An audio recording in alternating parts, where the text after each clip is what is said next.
Hi everyone, it's Amy, and today in my kitchen I am making soft and fluffy ricotta cookies. If you've never made ricotta cookies before, these are just like pillows of soft, cakey cookies.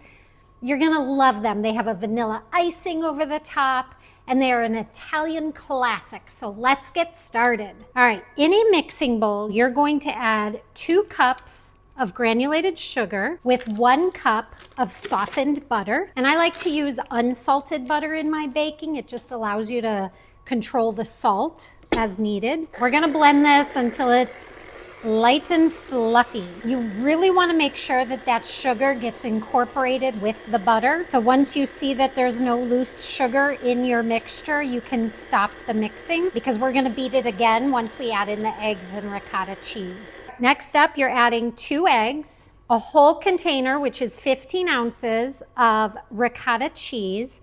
I like to use the ricotta that's made with whole milk. I think it tastes better and it bakes up creamier. And you also want to add in 2 teaspoons of pure vanilla extract. You can measure it if you like to. I just like to go with what my heart's telling me that day. And now we're going to beat this up real well until it's combined. Just want to scrape down the sides of the bowl once here to make sure we get everything incorporated. Okay, that looks pretty good. Let's add in those dry ingredients. You're going to need 4 cups of all-purpose flour, 2 tablespoons of baking powder. This is what gives them that cake-like texture. And I've also got a teaspoon of kosher salt. And now we're gonna mix this just until the dough starts to come together. Okay, let's move this aside. All right, now you're gonna need a cookie sheet. And I lined mine with parchment paper.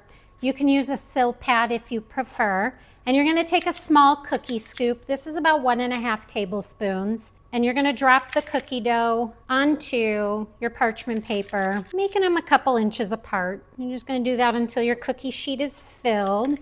This recipe makes about 60 ricotta cookies, which is great because they freeze beautifully. So you can make them ahead of time for the holidays, which is wonderful. Or you can just make the dough and you can freeze the cookie dough balls like this and slide them into a Ziploc bag and then bake them as you want them.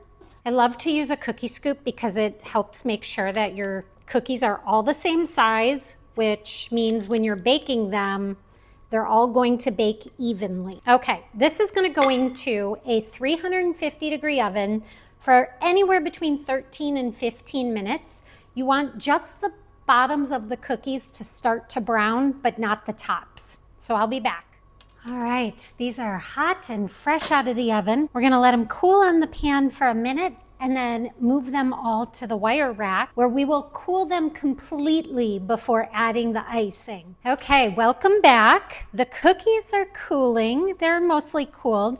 You can see what I meant about the bottoms being lightly browned. That's how you know they're done. And we're gonna make the icing real quick. So in this bowl, I have 2¼ cups-ish of powdered sugar or confectioner's sugar. And I'm gonna add in, about 3 tablespoons of milk. And I may need to add a little bit more depending on the consistency of this icing. So we're gonna whisk it up and see how it turns out here. I just feel like it needs a little touch of more milk. So that's about 4 tablespoons of milk. Okay, that looks pretty good.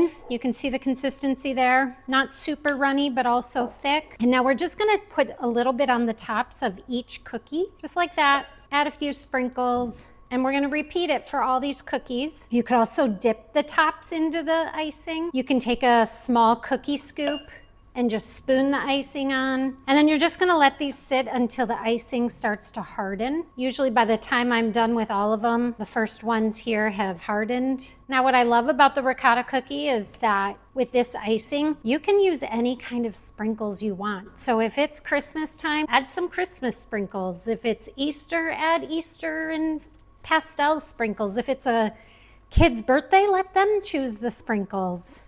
It doesn't matter. I do like the nonpareils as part of the topping. You can use jimmies or any other kind of sprinkle, but I just think these look so classic on there. So that's why I use them. This is probably the most tedious part about making the ricotta cookies. You can certainly help get your kids involved with baking and put them on the task of adding the frosting and sprinkles. Although I know if they're anything like my children, You may end up with a few too many sprinkles on a few of the cookies, but as long as they're willing to eat them, no harm, no foul. And I'm going to be finding sprinkles all over my counters and my floors for days because that's how they work. It's kind of like glitter. All right, and as you can see, as I told you, the icing on these is pretty much done. Let's take a bite, shall we? You can see how soft and pillowy they are. Just a pure vanilla buttery flavor. They're so good. You could add almond extract if you want to give them a little more rich flavor. You could add lemon zest for a more citrusy flavor. They're just so versatile. Enjoy.